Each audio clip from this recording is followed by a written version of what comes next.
Gu Xiaobei asked in a seemingly casual manner. By the way, I heard that Night Brook went to see you as well. Night Brook? Yi Jiaqiao said in confusion. I don't recognize it. Is it from our school? Gu Xiaobei said. It's fine. It seems to be from the next school, probably a fan of yours. There really came a girl I didn't recognize, and brought me fruit. Yasuki Jo thought back, but she said who arranged for her to come. Could she be Nightstream? It's fine. I'm just casually asking. By the way, where is the Dr. Ji Ling Tian contacted for you? He didn't say specifically. It seems like there's America. When he finished speaking, Klosuk Jo coughed viciously. He's not in a position to talk much anymore. Gu Xiaobei instructed him to rest more and hurriedly hung up. After hanging up the phone, she thought about it and prepared something out, then sent a message to Night Brook. 7 demons, I've been to see your friend about his illness. There are some medicines that should ease his discomfort. I'll give them to you tomorrow? Night Creek, okay. 7 demons, make a time and place. Night Creek, sending it to you later. 7 demons, okay. Although Yi Jiaqiao's disease must be operated on to be cured, there are some medicines that can ease his difficulties, and if you can make Yi Jiaqiao a little more comfortable, Gu Xiaobei's heart will also feel a little better. Soon, Night Creek sent her the time and place. The next day, 7 demons took the medicine to the cafe that Nightstream had made an appointment with. When she went there, Nightstream was already waiting, and in front of her was a latte at just the right temperature. Last time I saw you order a latte. You can try this flavor. It's good. Thanks. Gu Xiaobei sat down across from him and took a sip. She pushed the medicine she had brought to Nightbrook. Such a big bag? Gu Xiaobei nodded. Some medicines aren't very easy to find. This is the stock from Dark Sky's side, so I'll bring it over to you. Nightstream's brows were clear with a starry smile. Isn't it bad for you to take things out from inside the Dark Sky like that? Would Phantom blame you if he knew? The 7 demons didn't pick up on his words, but only raised their eyebrows. From what Phantom said, you plan to let me stay in Fengshu for a long time? Yeah, I think you can be more valuable in Phoenix Void. Ji Ling Tian lowered his eyes and looked over the medicines, hiding his true emotions underneath one long eyelash feather. In fact, he just wanted to get closer to Gu Xiaobei, not only in Ji Ling Tian's capacity, but also in Night Brook's. Fortunately, Gu Xiaobei didn't know right now that he was Night Brook. Chapter 208, Fighting. But right at this moment, Gu Xiaobei suddenly struck out, his fist carrying the wind as it ruthlessly slammed into Ji Ling Tian's heel. Ji Ling Tian was attacked out of the cold before he could react, but he subconsciously dodged to the side and managed to avoid it. What's wrong with you?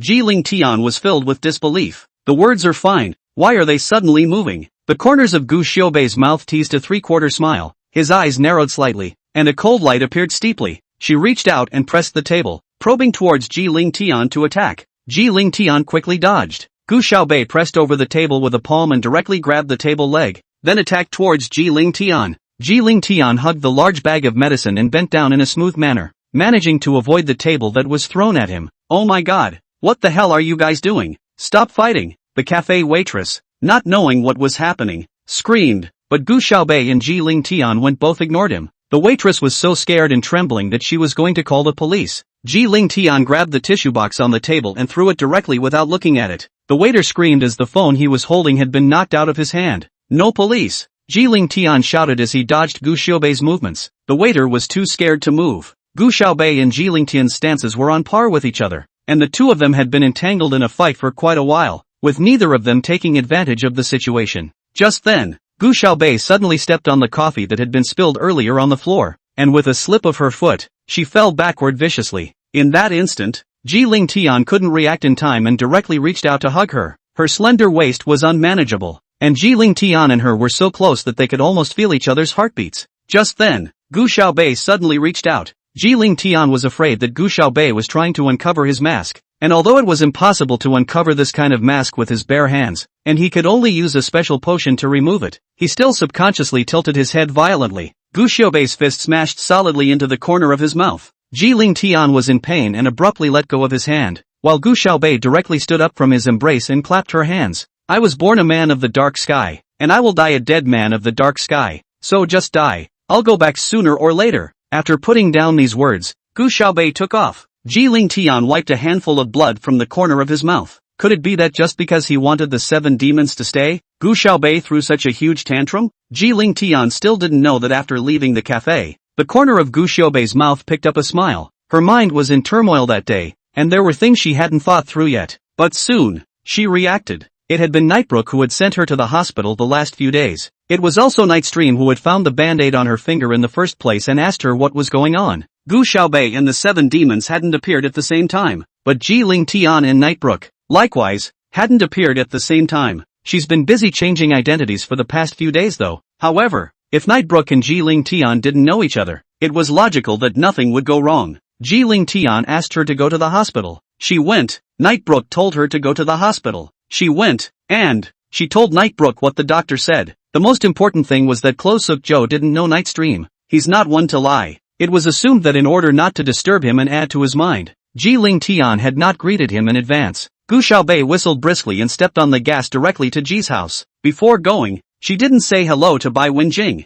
but Bai Wenjing was overjoyed to see her come. Little Bei boy, you haven't visited me for a long time. I've been playing King on my own for the past 2 days, and I've been scolded all the time, and I've even been reported to have my number blocked. Gu Xiaobei let out a laugh and pulled her along toward the sofa. Let me help you look? Aha! Bai Wenjing sat beside her. Xiaobei immediately blow those people's heads off. Get angry. Gu Xiaobei was dumbfounded and opened his phone to update the game. So he brought her along to play. With Gu Xiaobei's help, Bai Wenjing finally won 5 games in a row. She cradled her cell phone and instantly lay back on the couch with a contented look on her face. Little Bei boy is just awesome, Bai Wenjing cheerfully said. What do you want to eat tonight? I'll have Lee's mom make it. Did you like that sturgeon roe sauce from last time? Brother Cold had some king crabs sent over, so I'll have Lee's mom make it for you, okay? Good. Gu Xiaobei pursed her lips and smiled. Stinky Sun should be back for dinner in a while as well. Should we ask his opinion? Bai Wenjing cocked her head. Never mind, his opinion doesn't matter, as long as you like to eat, little Bei boy. Bai Wenjing winked at Gu Xiaobei. Did you tell him you came today? Gu Xiaobei gently shook his head. Then I won't tell him either. Bai Wenjing smiled happily.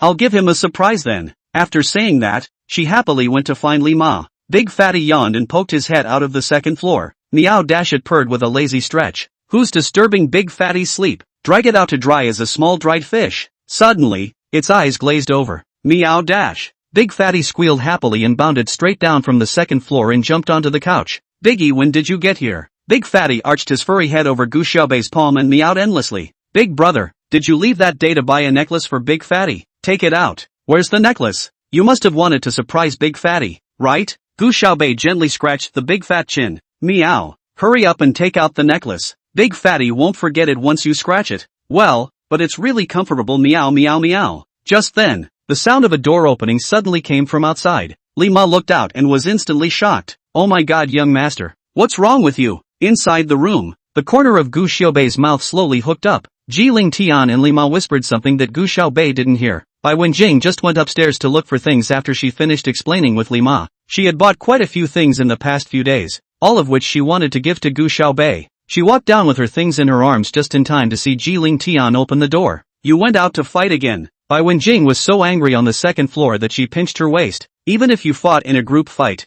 you actually lost the fight. You're so worthless. How can you be worthy of my little Bei boy? Bai Wenjing huffed. The corner of Ji Ling Tian's mouth carried a visible bruise. It was just called by Gu Xiaobei at the cafe. The bruises were still very visible after he washed the disguise off. Mom! Ji Ling Tian shouted with a frown. Just then, his motion to change shoes suddenly gave way. On the sofa, Gu Xiaobei sat with a straight spine. Her hands were slowly stroking the big fat, the corners of her mouth picking up a few smiles as she looked at him with a surfeit. Ji Ling Tian had the feeling of being caught in the act. Chapter 209, Deceiving a Pure Kitten. Bai Wenjing came downstairs holding a bunch of things and said disgruntledly, You stinking son, why don't you hurry over and help me out? Xiaobei boy hadn't come to see her for several days, and these things were all things she had saved up over the past few days to give to Xiaobei boy. Ji Ling Tian froze for a moment, then immediately came over to help Bai Wenjing move her things. He hid his face behind a pile of gift-wrapped boxes and thought fast about what the hell he was going to do in a few moments. His brain,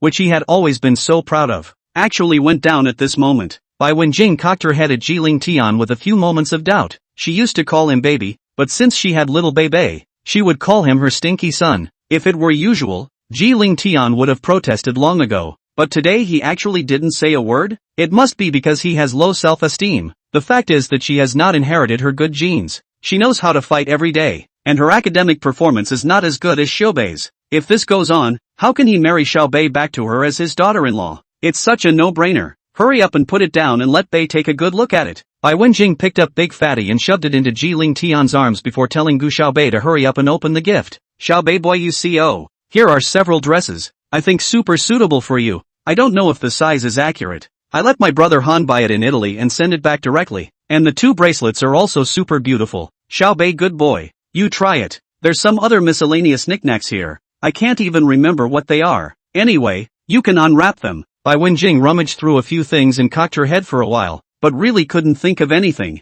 Anyway, she usually buys whatever she sees that she likes and that suits little Bei. Has the salesman wrap it up, and then takes it straight home. Bai Wenjing sat between Gu Xiaobei and Ji Ling Tian, which eased Ji Ling Tian's embarrassment a bit. Otherwise, he didn't know how to face Gu Xiaobei. An hour ago, he was still snickering that Gu Xiaobei didn't know that he was Nightbrook, and that he could use both identities to pursue her at the same time. Little did he know that an hour later, she'd be sitting on his couch with a knowing smile. Big Fatty struggled to break free from Ji Ling Tian's arms and probed in the direction of the pile of gifts. Meow dash. Let's see what Big Fat Concan has. Is there a necklace that Big Fatty likes? Gu Xiaobei unwrapped a blue-purple gemstone necklace and guffawed. This necklace and Ji Xiao are quite a match. Bai Wenjing turned her head to look at Ji Ling Tian. The bruise on the corner of his mouth was really about the same color as this gem. It's really too humiliating for you. Even if you fought, you actually lost. Bai Wenjing huffed. Little Bei, good boy. You have to protect this stinky son of mine more at school in the future. Mom, I'm just going to school. What's to protect? Ji Ling Tian sighed helplessly. Bai Wenjing crossed his eyes. Humph. What do you know? If Xiaobei protects him obediently, he can do nothing but return the favor with his body. Xingli is still quite dangerous. Gu Xiaobei said in a serious manner. I even got bitten by a pig last time. After saying that, she raised her index finger in a serious manner to show Bai Wenjing. Ji Ling Tian looked over at once. This Gu Xiaobei, again, was insinuating that he was a pig. No, it's already considered explicitly ironic. Bai Wenjing grabbed Gu Xiaobei's finger and looked at it. Xiaobei, good boy, your such a beautiful finger was bitten by a pig. What if it delays you from playing the game in the future? Stinky son, there's actually a pig in your school. When you go back, you have to beat that pig up. You hear me? How dare you bully our little Bei boy? Just make that pig into braised pork. Ji Ling Tian would really like to beat himself up, at least by knocking himself out. He wouldn't have to sit here and watch Gu Xiaobei taunt him. Only the corners of Gu Xiaobei's mouth slowly curved up, and his starry eyes were so bright that they seemed to be reflecting an entire Milky Way. Ji Ling Tian hadn't seen Gu Xiaobei this happy for days. Once upon a time, she always had a cold look, but now it was arrogance with a little bit of smugness inside, and the small joy of a successful prank. He just loved seeing her look so smug and arrogant. What if my own girlfriend always likes to call herself a pig? What else can I do? Spoil it. Anyway, he had already unilaterally decided that Gu Xiaobei was his girlfriend, and it was no good for anyone to object. I will still protect Ji Xiao. After all, he is the boss. Gu Xiaobei said with clear eyes, looking very serious. Boss? Bai Wenjing shot Ji Ling Tian a look. You have the nerve to be the boss even after losing a fight. From now on, tell Xiaobei to be good and be the boss. You hear me? Ji Ling Tian nodded helplessly. Big Fatty stubbed his ears and looked left and right with his round eyes. It is now quite certain that it is the big man who is now the most favored in the family. Young master, that's a thing of the past. Big Fatty let out a meow and tried to jump on Gu Xiaobei. This bracelet would make a nice necklace for Big Fatty. Gu Xiaobei reached out and picked up Big Fatty while scratching gently on its chin. By the way, a few days ago, Ji Xiao even took Big Fatty out and left him by himself at the stairway. He almost got lost. Luckily, I saw him.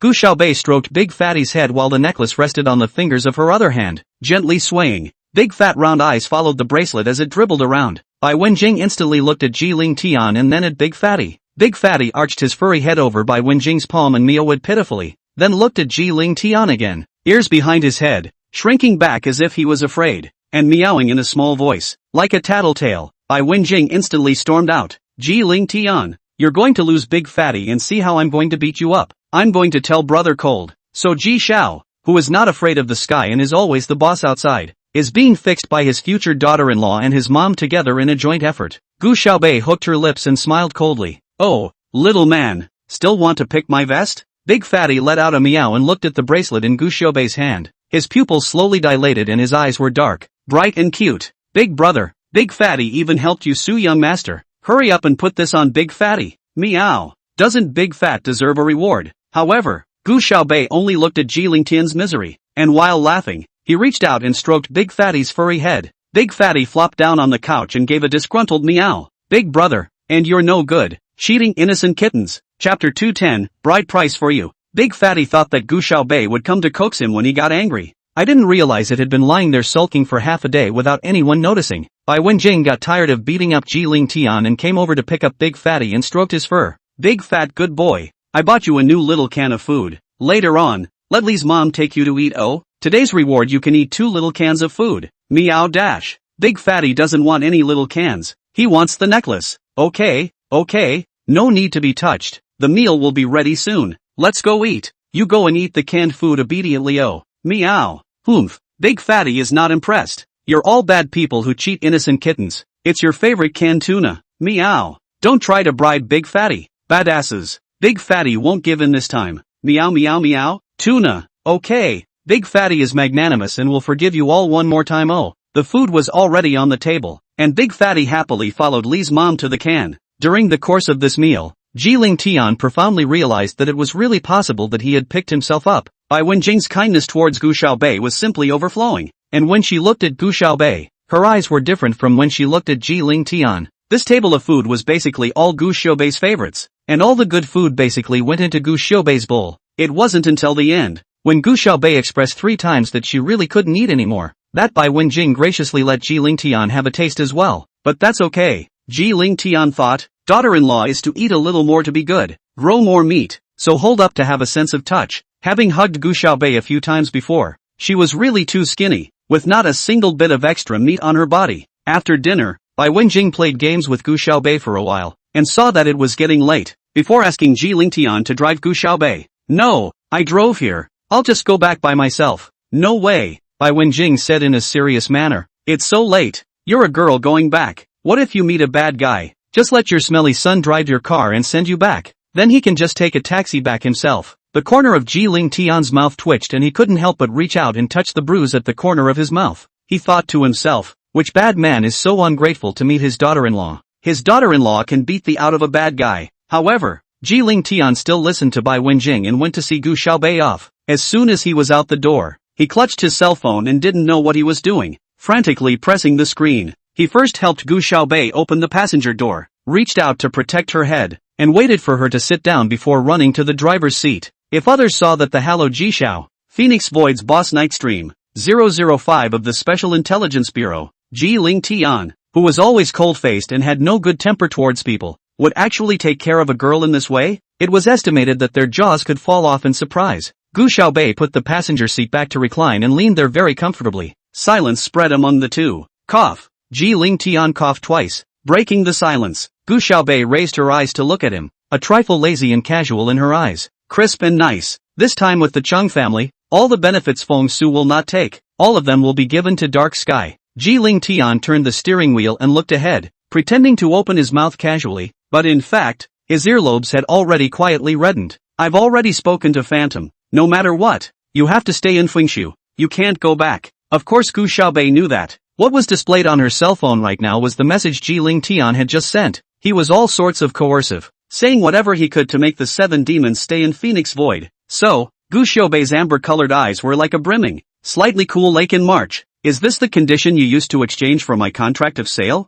No, it's a bride price. Gu Xiaobei didn't say anything as he hugged his cell phone. The blush on Jiling Tian's face started from his earlobes and climbed all the way to the center of his face. The temperature in the car was inexplicably high. Gu Xiaobei took his cell phone and replied with 2 words. Can. Since Jiling Tian wanted the 7 demons to stay in Phoenix Void so much, then let's stay. As he passed the red light, Jiling Tian took his cell phone out and looked at it. Joyful colors filled the face. Since Phantom agreed, it was a good thing. Later, he can be in an organization with his girlfriend. It seems that although this Dark Sky is a mortal enemy of Fengshu, this Phantom person is also okay. In the evening, Nightstream and Phantom talked for a long time. They had been laying a trap for Chang Wuan for a long time, and now, it was time to close the net. Chang Wandering was proud of himself these days. Ever since Dark Sky had intervened, Feng Su didn't dare to continue working against him. The Chang family's current stock was even higher than before when Feng Su hadn't dealt with him yet. Apart from the payment to Dark Sky, Chang Wuan had made a lot more. He took the opportunity to take back quite a few of Chang's Enterprises shares, taking the opportunity to increase his controlling stake, and then after it went up a bit, he would sell it off and make a big profit while he was at it. Chang Wana could wake up laughing in his dreams these days. He had now completely forgotten Lin Yi to the back of his mind. After all, now that the Chang family was gaining momentum, in a few days, not to mention Gu Xiaobei, even if it was Jishu herself, he would be able to take it down. Chang Wana had already looked after several projects and invested in a few movies and TV series. As long as Jishu wants to star in these dramas and movies too when the time comes, then he will have to dedicate himself to him. He had wanted Jishu for more than a day or two. This time, he finally waited for the opportunity. Early the next morning, Chang Wuan habitually opened the software to see how much Chang's Enterprises stock had risen again. According to his estimation, the stock in his hand should open up $500 million today, and by the time it closes, it is estimated that it will go up by $1,500 million. He planned to hold it for 3 days, and when he sold it off, he would make at least $4 billion. And he didn't just have the shares of Chang's enterprise in his hands, he had also invested in several other industries. As for those movies and TV shows, they are also very well received in the industry. There will be other investors to follow up as well, and when it's a big hit, he'll still get a share of the box office. Another big profit. But just after opening the software, Chang Wuan froze. He rubbed his eyes so hard he almost suspected he was color blind. What's going on? How can a stock that was red all the way up yesterday suddenly turn green? He rushed the executives under his hand to come up and meet together to discuss the matter. But the meeting has just begun. The opening of the market is only half an hour. Chang's enterprise stock directly fell stop. In this wave, Chang Wuan lost $700 million. And predictably, it will continue to fall tomorrow. And he won't be able to sell any of the stocks he's holding. When you do the math like that, he could be losing billions of dollars. Chapter 211, 1,000 pieces of bubblegum. What's going on here? Chang Wana burst into a rage and swept everything on the table to the ground. None of those executives dared to speak. Chang Wana threw a tantrum in the conference room, but to no avail. 20 minutes later, Sheng Gang came in from outside, his face pale. Master Wrecker, the people on Dark Sky's side can't be contacted. Labor just called a few days ago and now I can't get in touch? Cheng had the heart to kill. Think of a way. Cheng thundered. Make sure to bring the stock price under control. It can't keep falling. If it keeps falling like this, he may be going broke. Before he went abroad, Master Chang gave him $2 billion to do business on his own. And it took him several years of hard work before he finally proved himself. Now I'm afraid we're going back to the old days overnight. Those executives are starting to catch up on their work. But just at this time, the CFO suddenly exclaimed, Master Wrecker, our company's software has been hacked. As a well-known large enterprise, Cheng's enterprise has a set of specialized office software inside. All the people in all the departments communicate and interact on a daily basis, as well as work emails are exchanged on this office software. This software is Cheng Wuan in the United States at the time spent a lot of money to find people to develop, but also hired 20 technicians each year is responsible for maintaining and updating. But now, that software has a whole black screen. No one can do anything about it. Where's the technical director? Get him over here. Cheng Wuan shook the mouse a few times, and when he saw no response, he shouted angrily. The technical director rolled into the office. What are you guys doing? Cheng roared. How could you be hacked? Master Wrecker, we don't know. The technical director trembled. Just now it was fine. The firewall did not even alarm. This kind of hacking technology, we have not seen it before. The firewall of this software is compiled with many languages. It is very difficult to break through, and the firewall has 10 layers. Even if a hacker breaks through the outer layer, the technician receives the alarm reminder of the firewall, but also in time to maintain and respond. But just now the firewall didn't show any abnormality at all. Moreover, they were using it properly 5 seconds ago, and it only lagged for 5 seconds before it completely blacked out. That is, their firewalls would only last 5 seconds against this hacker. Moving! It's moving! Suddenly someone shouted. Everyone poked their heads toward the computer. Sure enough, that software started moving again, but no one is operating the mouse. Just one big line floated across the software owns the sky. The line bounced around the screen for a good 5 minutes before the software returned to normal. Chen wandering picked up the computer next to him and slammed it hard on the ground. Isn't that calling him eh? As for this heaven, is it heaven, or is it a dark heaven? Cheng had already sensed that this time around, it was him who had been fixed by Dark Sky and Feng Su joining forces. Otherwise, how could the stock price have fallen so much? Dark Sky and Feng Su had been mortal enemies for many years, and were actually able to unite together in order to pit him. In this wave, his losses went straight up to $4 billion. Cheng Wana felt a bit of a myocardial infarction at that moment. Master Wrecker, someone shouted cautiously. Get out! Get out of here! Cheng yelled harshly, all of you. The executives clutched their computers and fled the conference room in a hurry. Only Cheng Gang was left. Cheng Wuan sat down angrily, his mouth picking at the corners with a bloodthirsty murderous aura. Go and find out what's going on. Changwon gritted his teeth and said word by word, and also find out what businesses are involved with this incident this time. Phoenix Void and Dark Sky were, after all, only organizations behind the scenes, and on the surface, they definitely had to cooperate with other companies in order to pit Changwon. Changwon wanted to see who in the imperial capital had the guts to cooperate with Dark Sky and Feng Su to trap him. If you dare to take advantage of him, you have to pay the price. Changwon was furious over here, but over at Saintly College, Gu Xiaobei and Ji Lingtian were both in a good mood when they came to school this morning. It's for you. Open it. Just as Ji Lingtian sat down, he pulled out a good-sized gift box from his book bag. Gu Xiaobei raised her eyes with a few moments of disbelief. Ji Lingtian bent down and whispered in her ear, "As my girlfriend, you'll receive gifts every day from now on. Ji Lingtian, you want to die, don't you?" Gu Xiaobei gritted her teeth and raised her foot to kick at him. There's no end to taking advantage. She raised her foot and kicked towards Ji Lingtian with a vicious wind, but Ji Lingtian dodged to the side and grabbed her ankle. Gu Xiaobei stood on one foot and jumped twice, gritting her teeth as she looked at Ji Lingtian. Everyone in Class 5 instantly looked over to the back. Ji Xiao is too good at it now. Yeah, it's really ambiguous. Good tops, good highs. I'm locked in on this pair of C-piece. Everyone stared at Gu Xiaobei and Ji Lingtian with I know smiles on their faces. Zhu Ziru also looked over with a sad face. Last time, he managed to muster up the courage to confess to Gu Xiaobei with a bottle of milk, but the milk was actually taken away by a thief. Ji Lingtian hurriedly let go of his hand and whispered, "Count it as your gift for joining Phoenix Void." Alright. Although the surrounding students didn't hear what Ji Lingtian said clearly, they also heard that this was his gift to Gu Xiaobei. Dang, Ji Xiao must be super generous with his money. I wonder if it's the latest bag, or a limited edition piece of jewelry? Gu Xiaobei opened it with a sullen face, then froze momentarily. She held out a large box. It was filled with what probably could have been 1,000 pieces of bubblegum. The onlookers also froze. Each of them looked at Ji Lingtian dumbfounded. Ji Xiao, you have a big family. You chase girls. How come you don't send bags or jewelry or flowers, but actually send bubblegum? Ji Lingtian had never been in love, and last night he made a point of taking lessons from Shimu. Shimu said, "Send girls gifts. Expensive is only second. The most important thing is the heart. To pitch in, it's important to make sure that as soon as she sees the gift, she can remember the person who gave it." Ji Lingtian thought about it. Gu Xiaobei especially liked watermelon-flavored bubblegum. He sent her $1,000, and even if she ate 3 a day, that would be almost a year's worth of food. When she's finished, he'll send another big bucket. For the rest of her life, whenever she ate bubblegum, she thought of him. Ji Xiao, this is too straight, man. It's actually bubblegum? I'm dizzy. Ji Xiao,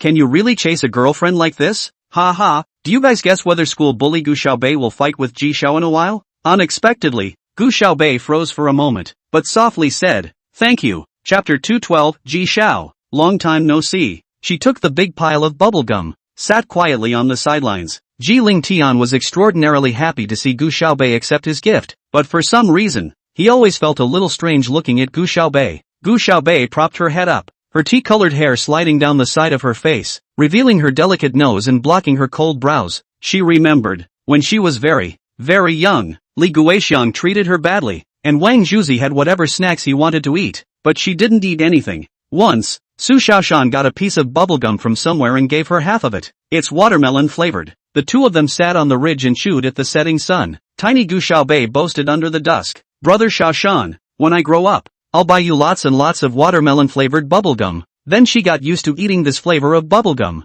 But Brother Koyama wouldn't come back. Gu Xiaobei lowered her eyes, her long eyelashes blocking those dampness in her eyes. These days, it was always easy for her to think of her brother Xiaoshan. She closed her eyes and took a deep breath to suppress her tears. Ji Lingtian watched from the side, not knowing whether Gu Xiaobei liked her gift or not. Is she crying? Were you moved to tears because you received so much bubblegum? Ji Lingtian couldn't help but become complacent. It seems like a really thoughtful gift he chose. At that moment, Xia ran to the door of their class. The classmate leaning against the back door didn't even need Xia to say anything before calling out to Saturday 6. Anyway, O'Shaughnessy came to class 5 with nothing else to do but look for Saturday 6. Go out on a Saturday 6 open. Dang it. Xia put her hands behind her back, then suddenly took out a box and handed it to Saturday 6. Nah, it's for you. Saturday 6 opened it and saw that inside was a necklace of cat's eye stones. It matched the bracelet Gu Xiaobei had given her earlier. Here, let me help you put it on. Saturday 6 straightened his hair a bit and then looked down. O'Shaughnessy helped her put the necklace on. The two were so close that Saturday 6 felt as if he had buried his face inside Oh Xia's embrace. She could smell the clean scent of laundry detergent on Oh Xia's clothes, and the fresh scent of shampoo when her hair wafted into Oh Xia's nostrils. The two blushed together. That looks good on you. Oh Xia rubbed her hair. I'll go back to class first. Saturday 6 nodded, touching his necklace with extra happiness. Even though the necklace was only supposed to be a few $100s, she still couldn't take something from Oh Xia for nothing.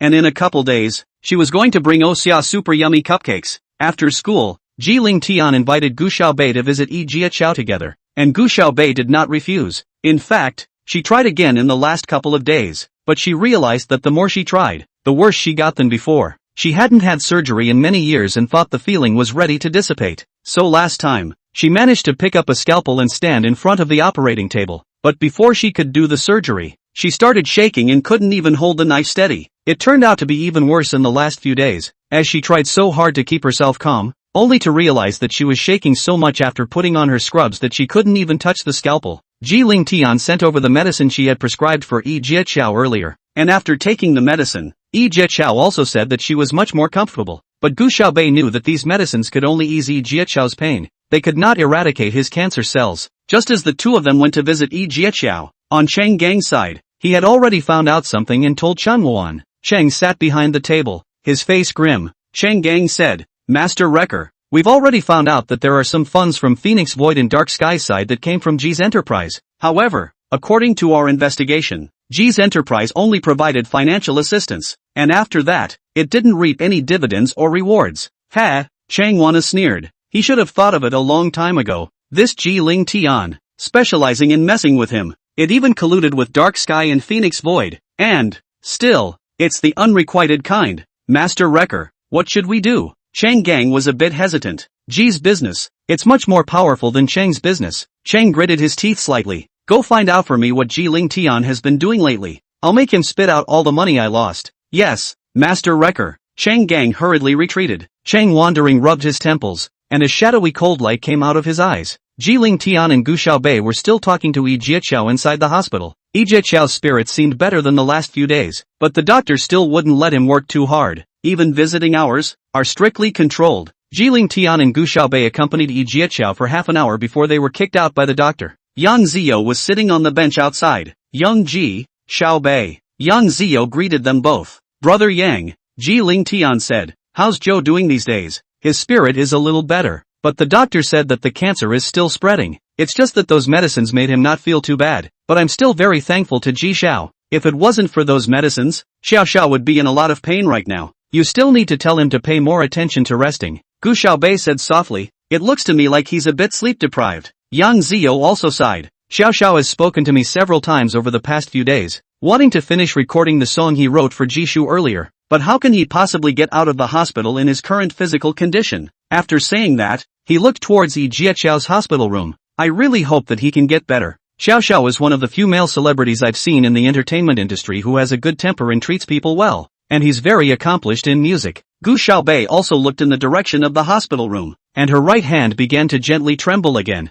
Now her symptoms are also starting to get worse. It wasn't even necessary to hold a scalpel. As long as she had the thought of wanting to help someone with an operation, she would think of that man, and his description of Su Xiaoshan's misery. Her right hand then trembles uncontrollably. Just then, the elevator dinged, and someone came out of the elevator. All three of them looked that way. Ji Ling Tian's eyes suddenly shrunk. Cheng Wuan was wearing a silk shirt with the top two buttons unfastened, a look of prodigal lethargy. Ji Xiao, long time no see. The corners of his mouth slowly hooked up as his gaze fell on Gu Xiaobei. The color of his eyes sank suddenly. Chapter 213, I want Gu Xiaobei. This Gu Xiaobei, the more he couldn't get, the more he wanted to have. This gentleman, who gave you permission to come in? This is a private place. You know, this hospital is the most famous private hospital in the imperial capital, and this whole floor has been chartered by Ji Ling Tian, only for Yi Jiaqiao to use alone, just so I can make sure he's well rested. Came to visit a friend. Cheng Wuan's mouth curled up with a bit of playfulness. What? No? He pulled a small bouquet of yellow and white daisies out of his back. It didn't look like he was visiting a friend, but like he was coming to pay his respects to the dead.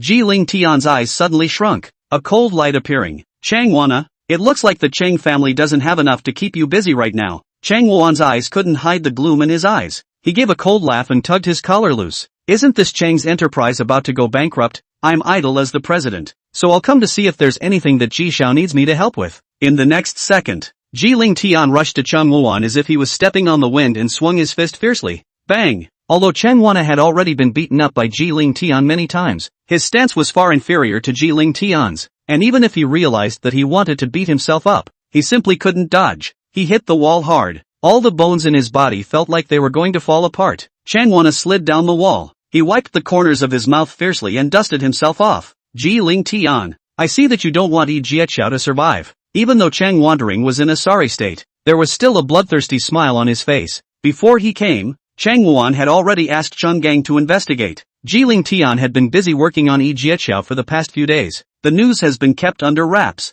But where are the impervious walls in showbiz? A lot of people know about the fact that Joe Clothier has cancer. It won't be too hard for Cheng Wana to check it out. Ji Ling Tian stood far away and looked askance at him in a condescending manner. I did 3 years of graduate school abroad, and my lab, which is the largest biomedical research institute in all of California, has more than enough experience in cancer treatment. That's right, Cheng Wuan's teacher abroad is a famous Chinese medical scientist. The main research direction is cancer attack. When Cheng Wuan returned to China, he brought back his teacher's lifelong research efforts, intending to sell them to foreigners at a high price. It was 007 who stepped in and stole his sapphire out of the sky to bring out that information. Now, that information had been forwarded by Chang'an to his superiors. Gu Xiaobei even went to ask Chang'an 2 days ago, and Chang'an said that the above had not yet studied the results. After all, this information was that master's life's work. But unfortunately, in the end, this master also died of cancer. Maybe if we give him 3 or 5 more years, he can really work out a cure for cancer. Now, he's just left a big pile of information that needs to be explored by many researchers together to continue to tackle this challenge. But Cheng Wuan was the master's favorite student during his lifetime. Otherwise, the master couldn't have given him that information on his deathbed. Well, Cheng looked at Ji Ling Tian and Gu Xiaobei, who were both silent, so he raised an eyebrow and said, as long as Ji Xiao spits out $4 billion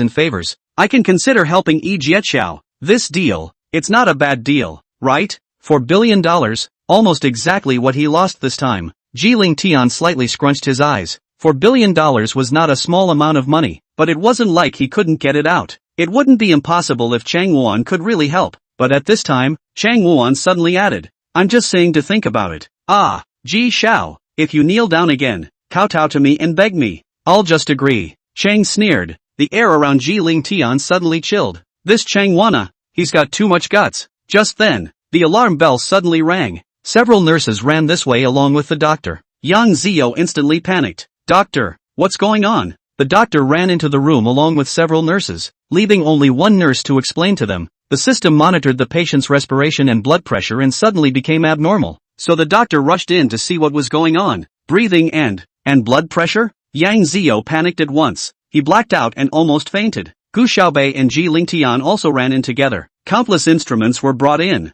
and the doctor hustled them all out of the door to resuscitate Yusuke Zhou. Gu Xiaobei's right hand began to tremble desperately, and she covered her right hand with her left hand, but to no avail. The cold smile on Cheng Wuan's face grew thicker and thicker. What a godsend! He guessed that it wouldn't take long for Ji Ling Tian to come begging for him. It was over an hour later that the doctor came out of the hospital room, removing his sweaty mask. The patient stabilized for now, the doctor said with a tired look on his face, but he's supposed to have been secretly practicing his singing lately, and we found this under his bed. The doctor put a sheet of music and a small tape recorder in Yang Zio's hand. Yang Zio tapped that recorder and Yi Jiaqiao's clean vocals flowed out. Sure enough, it was the 2 songs he hadn't gotten around to singing to Jishu yet. He still refuses to give up on his musical dreams. Doctor, Xiao Xiao He. Yang Zio choked. The doctor sighed. The patient's condition is very bad. His health has suddenly deteriorated. We recommend immediate surgery. Otherwise, the success rate will only get lower. And, if you are in a position to do so,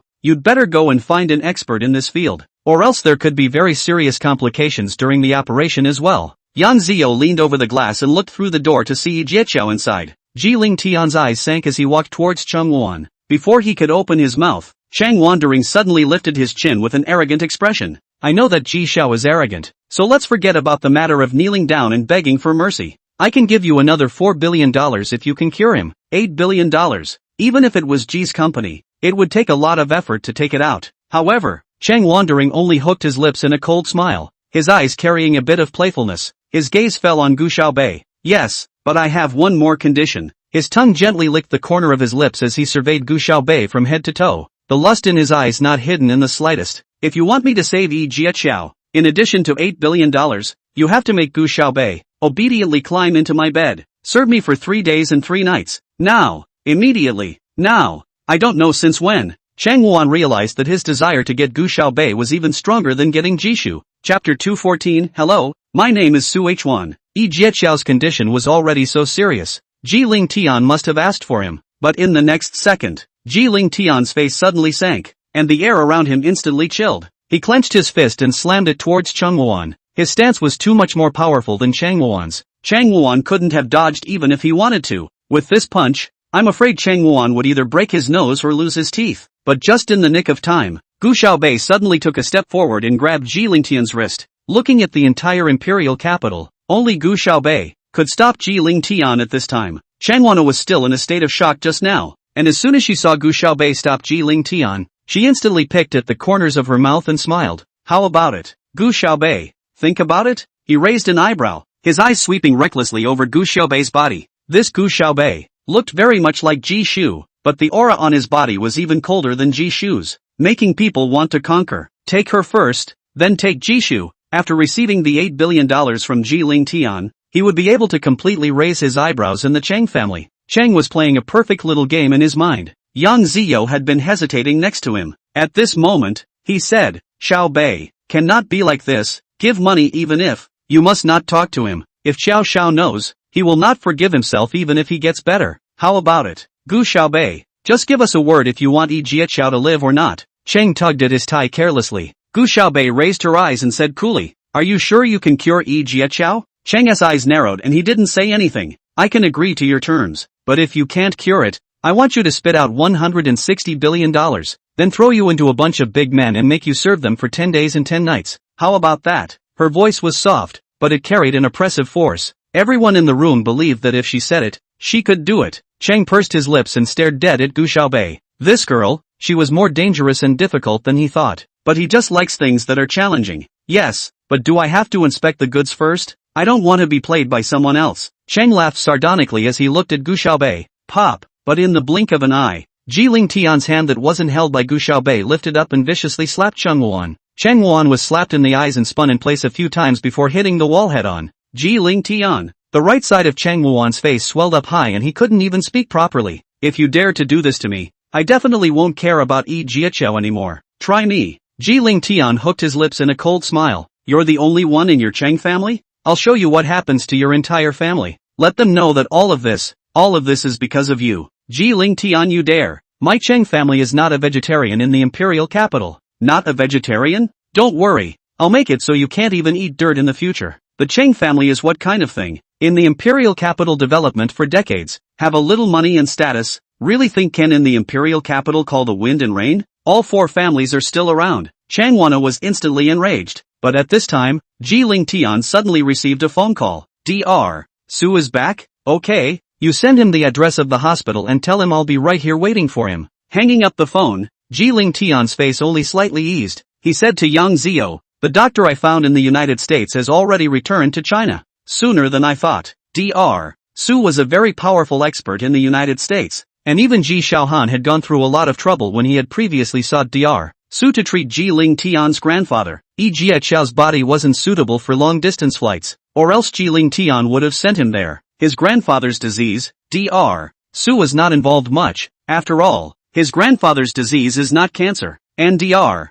Su is not a professional counterpart. Therefore, Ji Lingtian also contacted Dr. Su to see if he could make a trip back to China to take a look at Yi Jiaqiao. He wasn't holding out much hope before. Although Dr. Su was Chinese, he had a high status in M. The line of people who wanted to seek treatment from him was years long. Moreover, it was said that he had the support of a mysterious organization behind him, and even the M country gangsters couldn't do anything about him. Yang Ziyo was instantly happy. Ji Xiao, thank you very much. If it wasn't for you this time, I really don't know what to do. I really. Yang Ziyo was a bit incoherent for a while. Chang Wuan stood holding onto the wall, blood flowing from the corner of his mouth, and the right side of his face was still swollen, because he was slapped by Ji Lingtian. He now had a bit of tinnitus and didn't hear exactly what Ji Lingtian had just said, but I think he said a Dr. Su. Is it the Dr. Su he knows? Cheng didn't want to ask Ji Ling Tian either, so he simply waited here as well. There are two giants in the medical oncology community in the U.S. One is Cheng Wuan's teacher at the time, and the other is Dr.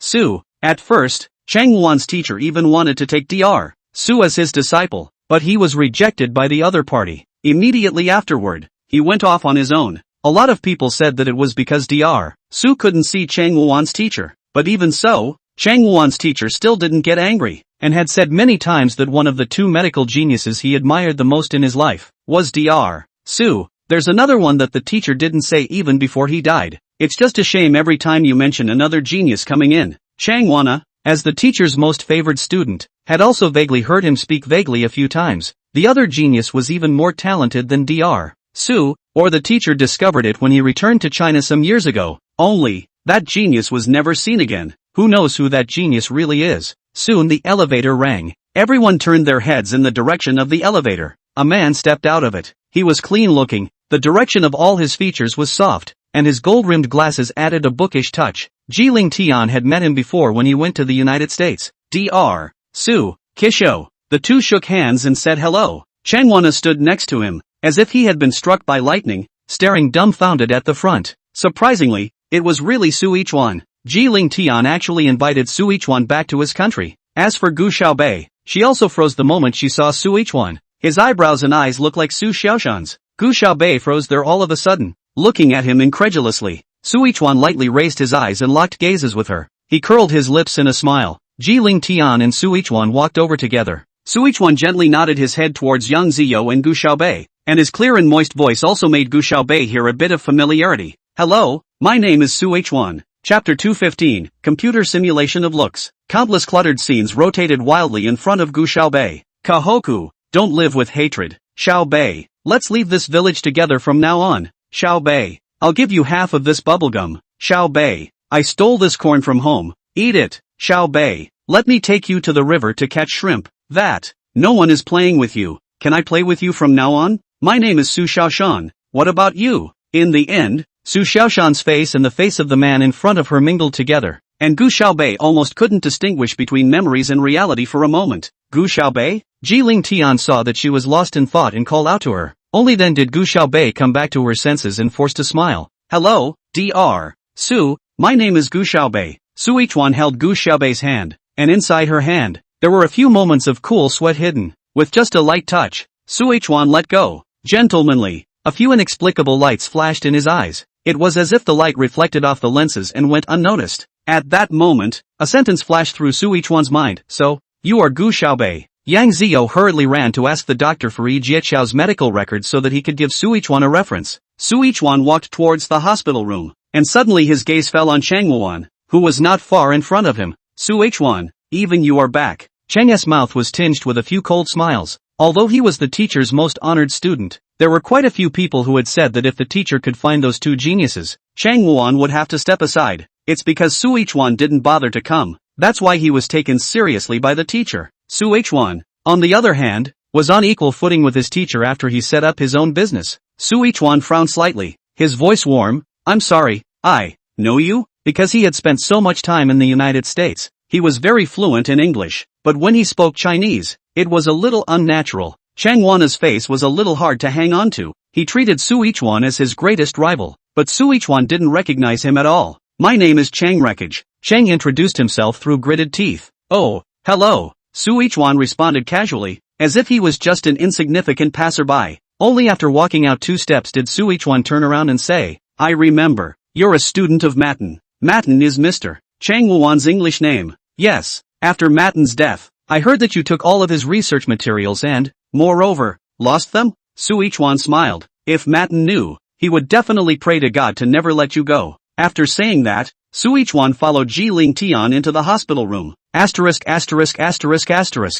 Wuan was furious and slammed his fist hard against the wall. Why is everyone targeting him? But a sharp pain came from his hand again. Cheng hurriedly rode down in the elevator, intending to bandage it. Otherwise, he would be so embarrassed to go out and be seen with a face full of injuries. Su Ichuan took a rough look at Yi Jiechao's basic condition, then checked his medical records. He's not doing too well at the moment. Tomorrow and the day after tomorrow my instruments will also be sent back to China. At that time I will give him a thorough examination. At that time I will first give him a basic surgery to stabilize his condition for the time being. However, has he taken other medicines? I see that his blood test is a bit different. Suichuan flipped through a few pages and said gently, but the person who prescribed the medicine has high medical skills. The dosage matching of these medicines must not be wrong, or else it will be easy to get into trouble. Ji Lingxia consciously glanced at Gu Xiaobei, but simply said, well, a friend gave it to me. Suichuan saw that he didn't want to say more, so he didn't ask more. Jia Chao needed more rest, and Suichuan had just gotten off the plane and needed to get jet-lagged,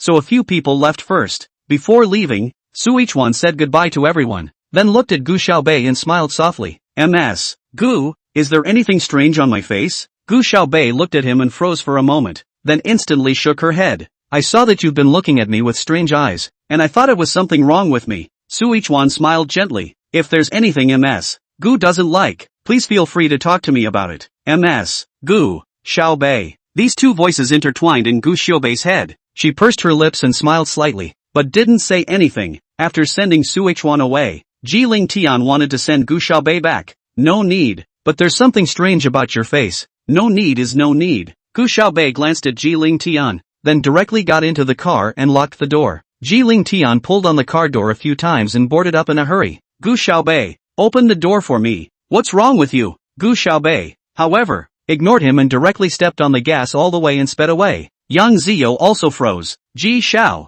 what's wrong with Xiaobei? Ji Ling Tian shook his head. He opened the door as well, buckled his seatbelt, and sped off. Gu Xiaobei moved from side to side in the midst of the traffic, and in no time at all, he had left a bunch of cars behind. That Hummer was awesome just now. It must be driven by a handsome man. What a handsome guy. I'm telling you, only a 20-year-old old driver can drive this kind of car well? Those car owners who had been dumped by Gu Xiaobei all opened their windows and talked to each other as they passed the red light. What the hell? I just saw it. It's a beauty. Laugh your ass off. Beautiful? I think it's because you're thinking of a beautiful woman. With this car, if it were a female owner, I'd eat upside down. Gu Xiaobei didn't even hear these discussions as she went straight back to the villa. Boss, why are you here today? Little Beaver clutched a bag of potato chips, and before she could finish, Gu Xiaobei slammed the door shut. She locked herself inside her room. Gu Xiaobei trembled as she took her computer out, then her hands flew to operate it. She once used computer technology to simulate herself as she was at the age of 23, also known as Jishu.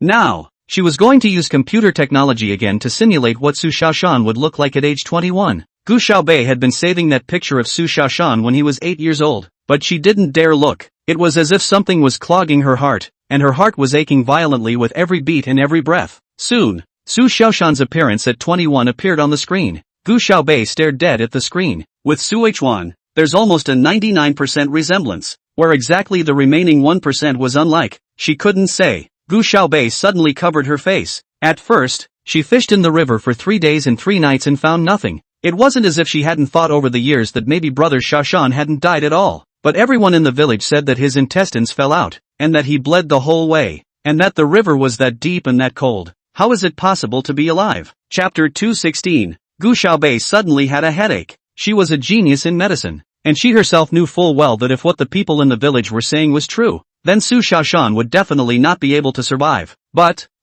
maybe a miracle? But if it really was Su Xiaoshan, why was he acting like he didn't recognize her? Can there really be two people in the world who look so much alike? Nearly identical? Even Suichuan. His last name is Su. Gu Xiaobei ruthlessly closed the computer, changed her clothes, and turned around to go out. Boss, you're going to. Little Beaver called out to her again, but Gu Xiaobei still didn't answer. She resumed her car and sped off towards the outskirts of the capital. Gu Xiaobei opened the car window and let the wind curl her long hair and flutter around her ears. Her delicate face carried a bit of gravity, and coldness spread out in all directions, like a stunning beauty carved out of ice. She scanned the rearview mirror, probably sensing that someone was following her, but didn't care. All she wanted to do tonight was to vent hard. Gu Xiaobei drove directly to that abandoned airport. There were quite a few people playing with airplanes here today, and at this moment, Zhang Yan was still taking advantage of the opportunity to put on Gu Yuran's equipment to be furtive with her and take advantage of her from time to time. Gu Yuran also felt it out, but only smiled shyly. Ever since she was brutally beaten up by Chang Wuan at the Qin family's banquet, she couldn't hold her head up in the imperial capital's gentry circle. Now Yang Yan has been a very good choice for her. In the past few days, Zhang Yan had taken her to many places, and this airport, too, had come several times.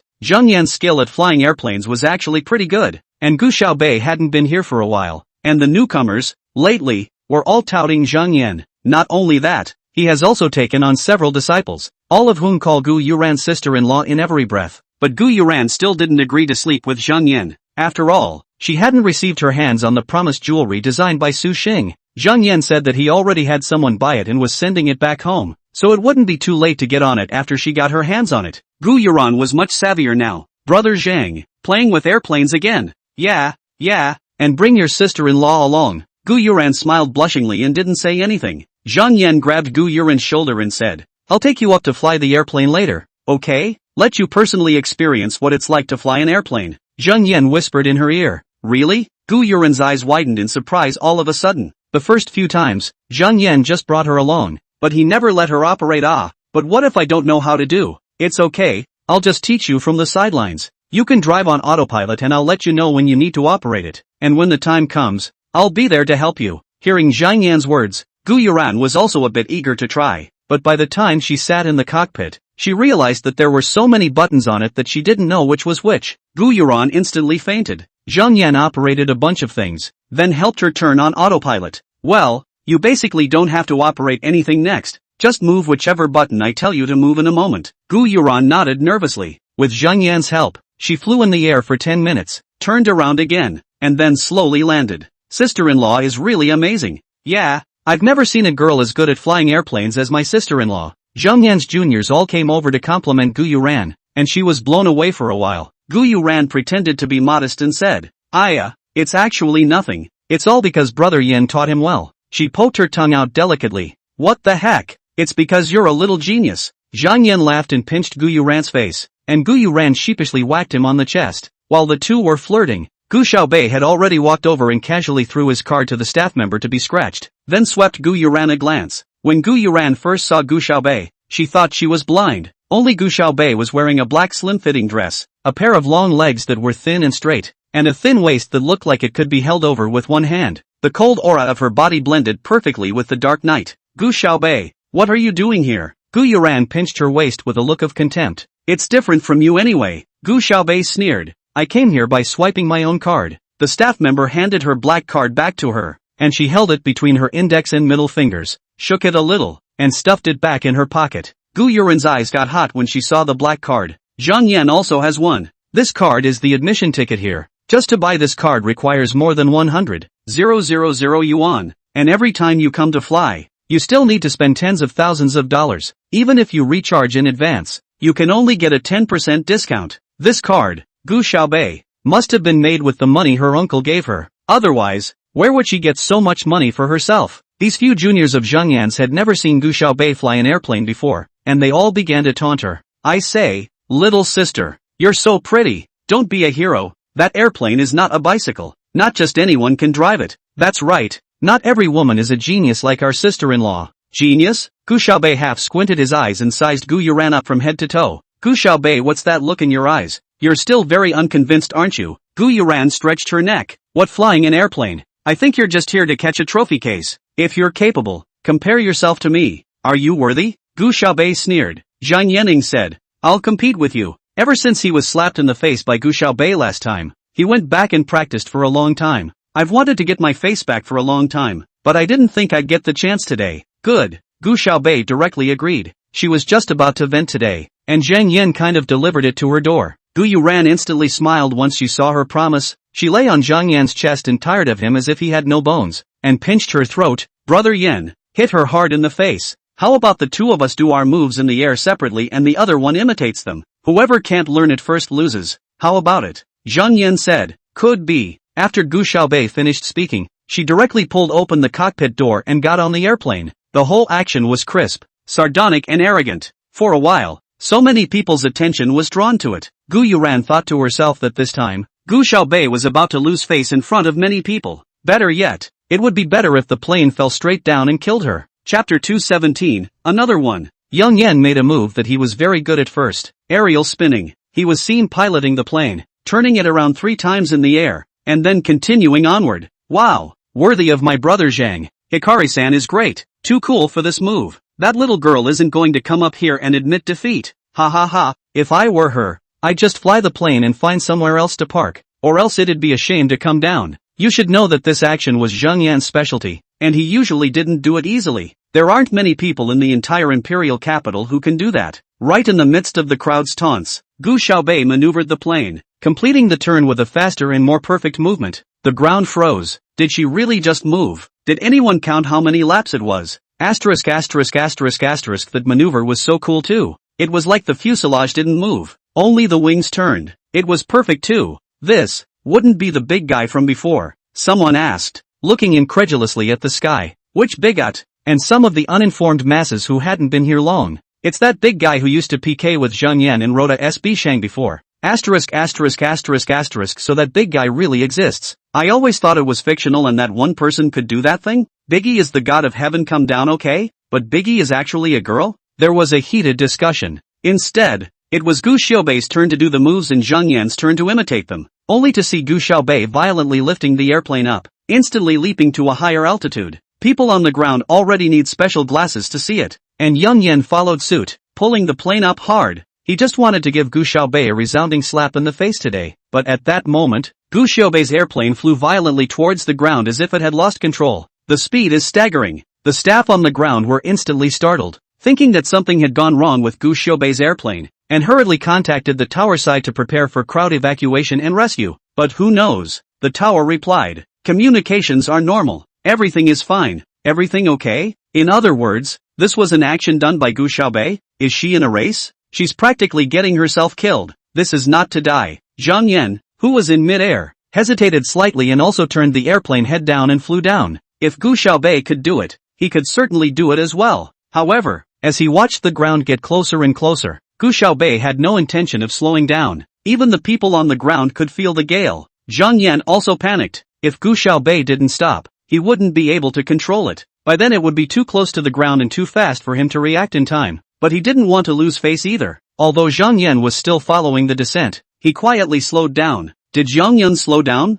Someone on the ground looked out. Gu Yuran stretched her neck and said, "Smearing people with your mouth open? If you're good, you go on. You're a speed detector, so you can slow down when you say so? My brother Yan's skills are superb." But just then, Zhang Yan finally couldn't carry it and pulled the plane up hard to stabilize it. Any further descent and he's going to crash. He rose slowly, then hovered in mid-air. And at this moment, Gu Xiaobei was only 400 meters away from the ground. You know, this is a high-speed airplane. 400 meters could be a blink of an eye. But right at this moment, Gu Xiaobei was operating something quickly. Just when everyone thought the plane was going to hit the ground, the plane suddenly turned around and reared up. The wind whipped up by the tail blew past Gu Yuran's ears, stirring her hair haphazardly together as if it had slapped her hard. Gu Yuran froze. Everyone froze. This is some kind of operation. They had never seen such a showy operation. I'm afraid the top international pilots can't do it. This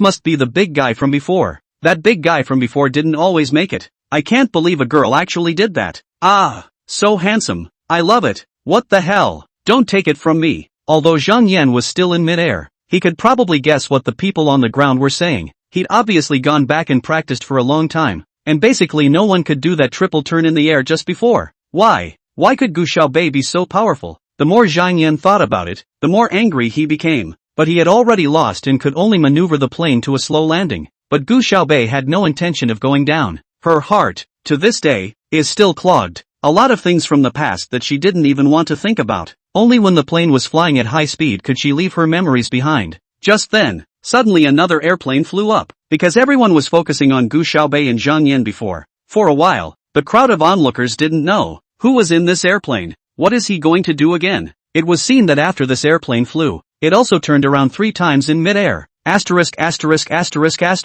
He wouldn't be replacing Zhang Yan up there to challenge the big man, would he? Kind of awesome. Who is this brother? Gu Xiaobei also narrowed his eyes. She lifted off right after her, and the plane followed. It seems that there is a real challenge coming. Gu Xiaobei's eyes narrowed and the corner of his mouth slowly hooked up, just in time for her to vent. After Gu Xiaobei pulled the airplane up high, he then swooped down. The other plane followed close behind. At this time, Zhang Yan also stabilized the plane and walked down from it. But everyone was looking up at the sky and no one even noticed him. Zhang Yan was about to die of anger, but he followed suit and tilted his head, only to see that the airplane behind him actually fell faster than Gu Xiaobei's. At this rate, I'm afraid he won't be able to control it when he's 1,000 meters from the ground, unless he was even more skilled than Gu Xiaobei. But Zhang Yan was also very knowledgeable about airplane piloting, and he knew that Gu Xiaobei was basically the limit of humanity. And Gu Xiaobei had already sensed something wrong with the airplane next to him. Her eyes narrowed and she hesitated slightly. In just half a second, the two planes were closer to the ground. When he was still 2,000 meters from the ground, Gu Xiaobei violently pulled up his plane. Instead, the other plane went down another few hundred meters before pulling up after it. Gu Xiaobei's guess was correct. This person was not very experienced in piloting airplanes, and if she hadn't pulled back in time, this person would have died. Gu Xiaobei controlled the landing of the airplane and squinted as he watched that one slowly land not far away as well. She strides over and opens the cockpit door as soon as she can. Chapter 218, Drinking Together. Ji Ling Tian. You're crazy. Long before she came to the outskirts of the capital, Gu Xiaobei had already realized that Ji Ling Tian was following her, but she left it alone. This Ji Ling Tian actually has such a big nerve. The last time he had his butler come and ask if he could learn to fly an airplane with her. This time he had the nerve to follow her in such a dangerous maneuver. Ji Ling Tian, do you realize that if you had hesitated just now, you would have died? If I hadn't realized it earlier, your bones would probably be burned to cinders by now. Are you crazy? You've only learned to fly airplanes a few days ago. Can you? Well, before Gu Xiaobei could finish her words, Ji Ling Tian suddenly peeked out of the cockpit, scooped up her waist, and picked her up. Then he activated the autopilot button and the plane slowly took off, shaking off the people on the ground. He pressed the back of Gu Xiaobei's head and deepened the kiss. The plane broke through the clouds and the moonlight grew brighter. They held each other close and exchanged breaths in midair away from the ground. Gu Xiaobei's mind went blank at that moment, but inexplicably, those stray thoughts disappeared from her mind. For the first time, she didn't resist Ji Ling Tian's kiss, because those memories were really too painful for her to remember. It took a while for Kirito to let go of her. Gu Xiaobei sat on Ji Ling Tian's lap, and the two of them were so close that they could even feel each other's heartbeats. But the cockpit was so cramped, and there was simply no other place for her to sit. Gu Xiaobei moved twice, wanting to get as far away from Ji Ling Tian as possible, but she simply couldn't. At this time, Ji Ling Tian suddenly grabbed her waist and imprisoned her movements. Ji Ling Tian, you don't move. Ji Ling Tian spoke in a hoarse voice. His breath was scorching hot, and Gu Xiaobei suddenly didn't dare to move as if she had been scalded. Ji Ling Tian rested his chin on her shoulder and said hoarsely, "If you move again, something will happen." Gu Xiaobei was so angry that she clenched her teeth and simply wanted to kill him. This Ji Ling Tian simply had to take advantage of her when he had the chance. She probed and pressed a few buttons quickly before the plane began its slow descent. She jumped out of the cockpit first, followed by Ji Ling Tian. As soon as Gu Yuran saw that the two actually got off the plane together, her eyes instantly lit up with jealousy. This Gu Xiaobei could actually be so close to Ji Xiao. Big brother actually knows Ji Xiao. That man is Ji Xiao. Yeah, you don't even recognize Ji Xiao? Look at how close the two of them are. Geez, this big guy wouldn't be Ji Xiao's girlfriend, would he? I'd like to try and see if I can chase a big guy. Don't even think about it. You can't even get a plane in the air and you want Biggie to be your girlfriend? There was a lot of chatter and discussion, and a number of people approached this way to get a closer look. Ji Ling Tian sent a voice message to his housekeeper Ji Weishan. Stop them. Don't let anyone get close. Yes, young master. So a dozen big men came out of nowhere and blocked the men. Ji Ling Tian stood still at the back, holding his arms and looking at Gu Xiaobei. Gu Xiaobei gritted her teeth and shook her fist at him. Ji Ling Tian, however, suddenly took a step forward, as if he wanted to hug her, and whispered in her ear, "If you want to vent, I'll vent with you. I don't know why you're unhappy, but as long as you can be happy, I'll do anything with you." Gu Xiaobei's heart suddenly rubbed. She raised her eyes to look at Ji Ling Tian and suddenly leaned over. From a distance, it looked like she was going to tiptoe in and kiss him, but then she inclined her head and bit him hard on the neck. Ji Ling Tian was in pain, but he didn't make any sound, just stood there fixedly, casually biting her. She seemed to be trembling softly. It was as if she had used her heart as a cage to hold a myriad of beasts. Those beasts collided wildly while she endured thousands of pains, but refused to let them out to plague the earth. Ji Ling Tian raised his hand, wanting to hug her. Gu Xiaobei, however, suddenly looked up. Her eyes were bright and clean, like stars in the sky. Going for a drink together? She licked the corners of her lips lightly, like a siren made of ice, cold and wintry. Ji Ling Tian thought that even if she wanted his heart, he would still pull it out and give it to her. Good. It's just a drink. He dared to accompany her to fly a plane to her death. What's so daring about drinking? The two drove to a bar together. Gu Xiaobei ordered a table full of wines of different colors, lined up neatly. No one leaves until we finish drinking today. She hooked her lips. Good. Ji Ling Tian took the lead in raising a cup and tilted his head back. Gu Xiaobei followed closely behind. The bar was full of pretty girls with heavy makeup,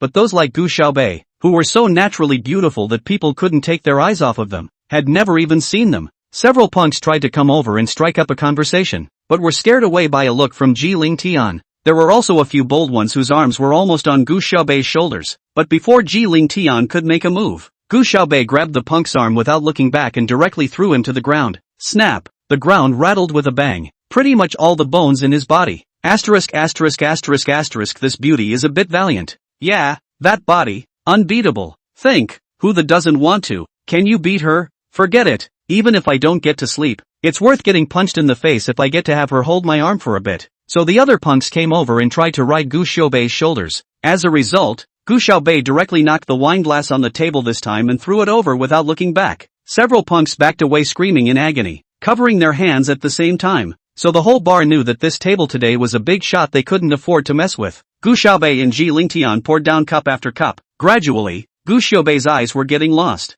Ji Ling Tian had known that she actually didn't drink very well. No go! Gu Xiaobei sensed Ji Ling Tian getting up as if he wanted to come over to help her, and instantly flung her arms out. I'm not leaving. Keep drinking. She slammed a card down hard on the table. On me. Okay, I'll drink with you today. Anyway, if he accompanied him, nothing would happen to Gu Xiaobei. 24 more vodkas. Gu Xiaobei propped her head up, her eyes hazy as she watched Ji Ling Tian pour himself a full cup before reaching for it. She had already drank until her eyes were weak, and her outstretched hand missed the cup several times. Or Ji Ling Tian grabbed her hand and handed it to the cup before she grabbed it. But just then, a bony hand reached out, pinched the top edge of her cup. A clear, moist voice sounded above her head. How old are you to be drinking so much? Chapter 219, biting his jaw. Gu Xiaobei looked up and glanced at the man. He had a clean-cut face and an air that didn't fit in with the rowdy bar. It's Su Yichuan. Gu Xiaobei slightly lowered her eyes and directly let go of her hand, then picked up another glass of wine and drank it.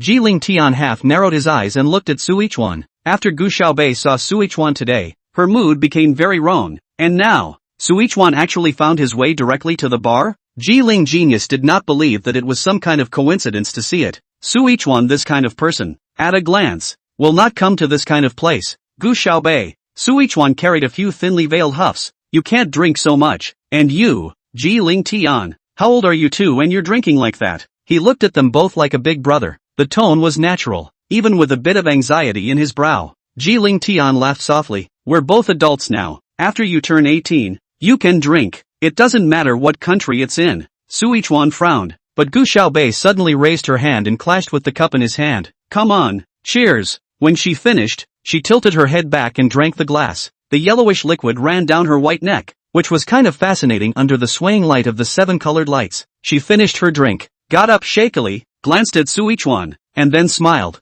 Seeing that she was walking a bit unsteadily, Su Yichuan hurriedly reached out to try to help her. However, Ji Ling Tian was one step faster. Gu Xiaobei tilted her body and fell directly into his arms, then grabbed his collar. Looking at how close she was to Ji Ling Tian, Su Yichuan frowned, a little helpless. You two drink so much. You have class tomorrow. What lessons? Gu Xiaobei, her cheeks red from drinking and her eyes misty, deflated unhappily and said, I knew those things long ago, and I'm still talking about them every day. Every day. It's annoying as hell. I'm not going to class. Gu Xiaobei growled in aggravation. Drunk, she looked, well, different from her usual self. Ji Ling Tian held her with one hand to not allow her to move. One hand patted him and coaxed gently. Okay, don't go to class. Just don't go to class. Humph. Gu Xiaobei turned around and made a face at Su Yichuan. Su Yichuan was dumbfounded. This Gu Xiaobei, who usually looked cold, was actually so cute when she was drunk. Gu Xiaobei flailed in Ji Ling Tian's arms and kept waving her arms.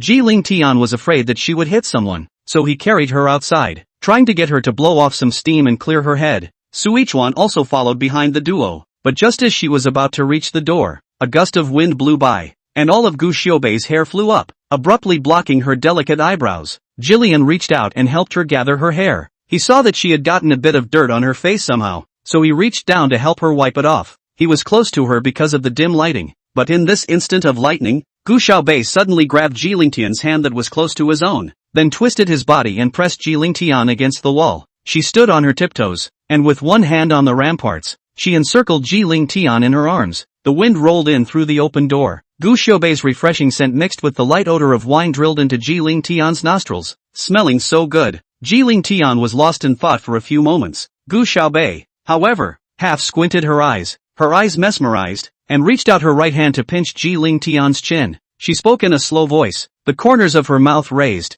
full of arrogance and evil. I told you that only I, Master North, can initiate, have you forgotten? Ji Ling Tian couldn't help but laugh at her appearance. Gu Xiaobei instantly huffed. How dare you laugh at me? Very good, man, you've successfully attracted my attention. Ji Ling Tian had a black line. What kind of lines are those? Gu Xiaobei pinched his chin and stood on her tiptoes, about to kiss him. The two got closer and closer. The dim moonlight added a bit more charm to the place. Gu Xiaobei wasn't in a hurry to kiss him, her nostrils going back and forth on his neck like a puppy gently rubbing against someone. Ji Ling Tian's heartbeat suddenly accelerated. This Gu Xiaobei was really tempting. Just as he immediately couldn't help but turn the tables and give her a hard kiss, Gu Xiaobei suddenly opened her mouth and took a bite on his chin. Hiss dash. Ji Ling Tian was simply going to be infuriated by her. Is she a dog? Why is it that you're either gnawing on your neck or biting your chin? But Gu Xiaobei, as if she had found something fun, hugged Ji Ling Tian and bit his chin without letting go. Because Ji Ling Tian was a head taller than her, she had to stand on her tiptoes to be able to bite his chin. And she'd had quite a bit to drink, and she was already unsteady on her feet. And when she stood on tiptoe, she was even more unsteady. She staggered and staggered, but refused to let go. Ji Ling Tian simply held her waist and stabilized her, casually biting her. To the eye, the two of them looked like a young couple in the middle of a passionate kiss. Su Yichuan followed the two of them out, lagging behind for a while because he wasn't very familiar with the place yet. That was the sight he saw when he came out. Gu Xiaobei, he hurried over and grabbed her arm. Ji Ling Tian's eyes also suddenly shrunk. When he had just hugged Gu Xiaobei, he was still full of tenderness, but now, the air around him seemed to have turned a little colder. Su Yichuan stared at him without fear. Gu Xiaobei finally loosened her tongue and tilted her head to look at Su Yichuan. Brother Xiaoshan? She seemed to have gotten a little more drunk, and the silhouettes in front of her eyes shook. The face of Su Xiaoshan in her infancy and Su Yichuan's face now overlapping, making it impossible for her to tell them apart. Her voice was a little soft, very different from her usual cold look. Su Yichuan reached out, wanting to take her away. Hearing those four words called out by Gu Xiaobei, Ji Ling Tian's heart also plummeted downward. What brother? Gu Xiaobei had just spit out her words a bit unclearly, and Ji Ling Tian hadn't heard her, but he heard the word brother loud and clear. Gu Xiaobei and Su Yichuan, when did they become so familiar? She hasn't even called him brother yet. Gu Xiaobei, I'll take you to sober up. Su Yichuan grabbed her arm and said, Su Yichuan, as if he couldn't even tell that Ji Ling Tian was a bit angry, just let out a laugh and said, Ji Xiao, come along too. Or else if you get up tomorrow morning, you should have a headache. Ji Ling Tian and Su Yichuan each grabbed one of Gu Xiaobei's arms. It was as if they were all waiting for Gu Xiaobei to make a choice. In the end, who's it going to be with? As the evening breeze blew by, Gu Xiaobei's long eyelashes fluttered gently. She looked at Ji Ling Tian and then at Su Yichuan. Suddenly, she laughed out at Su Yichuan in a very happy manner. Brother Koyama. Chapter 220. I'll wait for you. Brother Xiaoshan. Look, his jaws are super comfortable to bite. Try it too. Gu Xiaobei was the same as when she was a child. No matter what fun and interesting things she encountered, no matter what goodies she possessed, she wanted to share them with Su Xiaoshan. Su Yichuan couldn't help but glance towards Ji Ling Tian's face. He also had a clear row of teeth marks on his jaw. Gu Xiaobei stared at him with bright eyes as if she had discovered some treasure. Brother Xiaoshan, you try too. She smiled and bent her eyes. Su Yichuan remembered the information he had read earlier. Inside the profile, Gu Xiaobei had always been unapproachable, and she had a low need for affection, whether it was love or friendship. It is said that she always looks cold and is not willing to get close to anyone, but this Gu Xiaobei in front of him seemed very different from what the information said. Good boy. Su Yichuan coaxed Gu Xiaobei like a child. Let's go sober up first, okay? Don't. Try biting his jaw first. Su Yichuan couldn't help but get a headache. He bit Ji Ling Tian's jaw? It was a picture he couldn't really think of. You be good. Before Su Yichuan could finish his words, he was interrupted by Gu Xiaobei. As soon as she shook off Su Yichuan's hand, she grabbed Ji Ling Tian's arm and took half a step back, pulling away the distance between her and Su Yichuan. You're not even Brother Xiaoshan. If you were Brother Xiaoshan, he would have tried what I shared with him. The look on Su Yichuan's face suddenly changed. Ji Ling Tian pulled Gu Xiaobei behind him. Su Yichuan raised his head to look at him. Dr.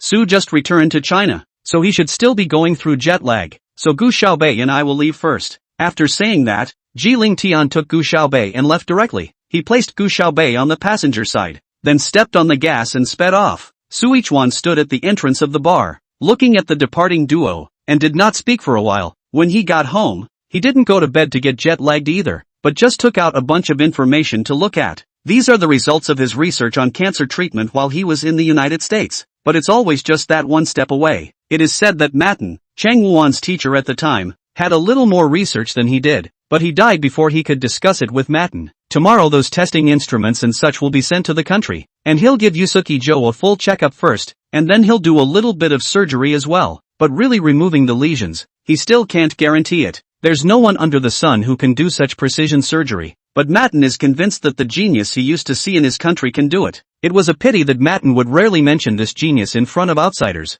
and even Suichuan didn't know who that genius really was. After he finished reading Yi Jiaqiao's medical records, he picked up Gu Xiaobei's pile of information and read it again. Here, it was the childhood of Su Xiaoshan and Gu Xiaobei. Gu Xiaobei had become famous in the village when she was very young, so there were still many people in the village who remembered her from before. You can ask around if you put your mind to it. Suichuan turned over page after page. It was as if he saw a smart and pretty little girl running around in front of him with a big smile, and then, slowly emerging into a stunning and cool girl. Then what happened after that? The people Suichuan sent didn't find out. It was as if everything had come to a screeching halt when Gu Xiaobei was 7 and Su Xiaoshan was 10. Suichuan packed up all this information and put it back again. The evening's bar interlude seemed to have no effect on him at all. Suichuan went to the hospital early the next morning with instruments and surgical paraphernalia. Closuk Joe is still in a deep sleep. He hadn't been in the best of spirits for the past 2 days, and had been asleep for most of the day. Suichuan gave him a basic test. Gu Xiaobei and Ji Lingtian and Yang Ziyo were waiting outside, just like that time before. As soon as Gu Xiaobei woke up, he pretended to forget what he had done after drinking. There are still vague bits and pieces that actually come to mind.